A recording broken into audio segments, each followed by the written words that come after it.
Are you looking forward to get voice chat on Roblox? Then you're on the right video. So without any further delay, let's jump right into the video. First thing first, head over to your application Roblox, or you can move into official website in any of the web browser. Once you're in this page, make sure you are logged in into a specific account. Once logged in, you need to click on the settings icon at the top right corner of the screen. And then simply head over to settings. Inside settings, click on this account information.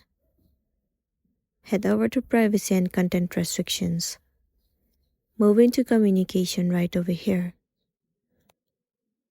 Once you're in this page, you should see the option of enable voice chat. Simply click on it and then toggle that option or the feature on. Once you have turned that on, you will be able to get voice chat. But if you couldn't find the option, it might be because your account is not verified. You should verify your email address and your phone number in order for you to get all of these features and the options.